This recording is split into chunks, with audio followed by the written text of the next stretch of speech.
Bonjour et bienvenue sur le plateau de la MEDEF TV pour cette émission Parole d'entrepreneur. Je reçois Antar Daouk. Bonjour. Bonjour. Antar, vous êtes président et CEO de Transaco. Et la première question que je vais vous poser, évidemment, qu'est-ce que Transaco ? C'est une particularité parce que la plupart des chefs d'entreprise que vous recevez, vous ne leur posez pas la question qu'est-ce que l'ADS, qu'est-ce que Lucent, etc. Alors il est tout à fait normal que je vous donne un petit mot sur Transaco. C'est une société de droit français que j'ai créée il y a maintenant 22 ans, dont l'activité principale est aéronautique. C'est une société qui conçoit, développe, fabrique, vend, maintient en France, mais dans 57 pays dans le monde, des systèmes qui sont issus de mes brevets. Et ce sont des équipements embarqués à bord d'aéronefs.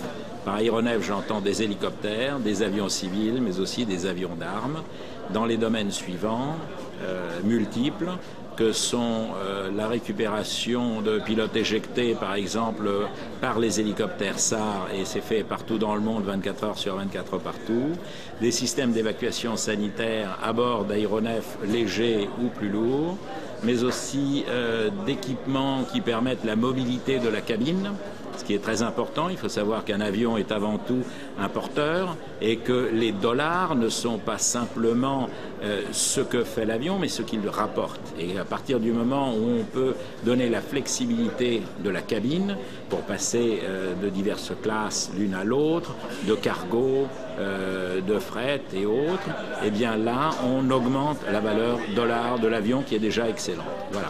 Alors, vous êtes au cœur de l'innovation, on en a beaucoup parlé sur cette université d'été du MEDEF. Vous me disiez une dizaine de brevets déposés chaque année. Comment on s'engage dans l'innovation ? Alors, l'innovation, elle peut être une obligation, elle peut être un plaisir. Je crois que c'est les deux en même temps.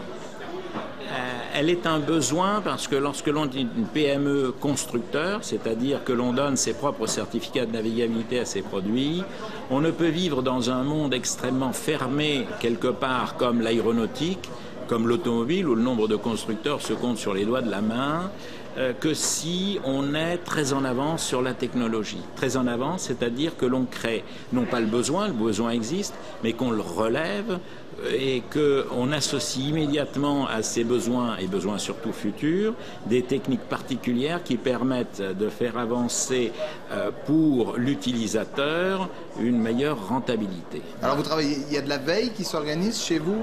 La veille, non, parce que quand vous voulez dire la veille, ça veut dire on regarde ce que font les copains et on essaye de... On mesure aussi les attentes avec la veille. Alors, par la veille, c'est toujours... La veille, c'est 2 jours avant le lendemain. Donc nous sommes au lendemain, au surlendemain même. Et parfois, nous créons le besoin par des équipements pour lesquels nous avons développé peut-être certaines techniques que n'ont pas toujours ce que l'on pourrait appeler nos concurrents.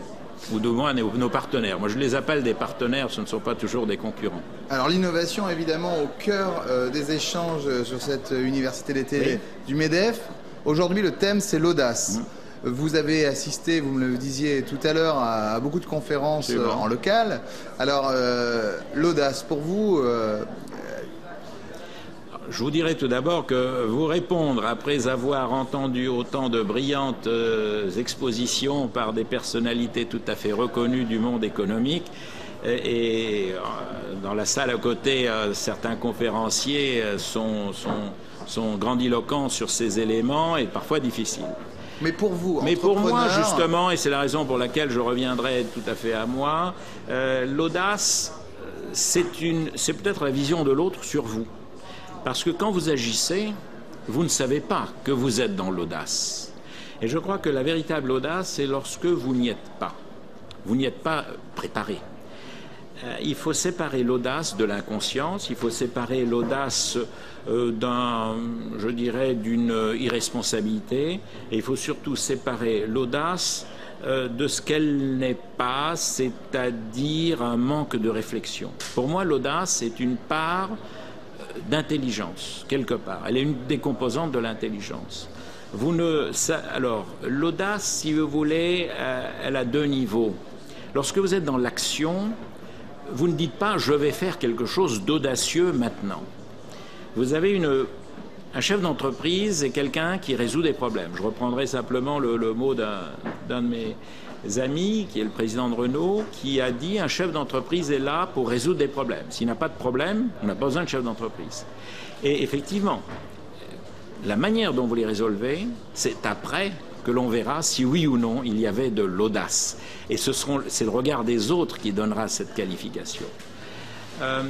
Quelque part, il faut s'imaginer, si on veut rester sur l'audace, que ou bien elle est réfléchie, et à ce moment, bien sûr, une des composantes, c'est la parfaite connaissance de soi-même, une certaine sécurité par ses propres actions, une réflexion, une très bonne connaissance du milieu. Mais l'audace, si vous voulez, quelque part, c'est la décision à un moment donné qui ne peut être prise que seule. Moi, je ne pense pas qu'une décision audacieuse est une collégialité. À ce moment, ce n'est pas l'audace, c'est une réflexion mûre et sereine. Donc, bon, très clairement, vous l'associez quand même à la prise de risque et à la décision tranchante. Alors, prise de risque, à partir du moment où vous ratez votre coup, effectivement, c'est là où on dira il n'a pas été audacieux, c'était fou. C'était fou ou il était nul. Alors voilà. Justement, on est sur l'université d'été du MEDEF. Vous y avez assisté en tant que maintenant intervenant.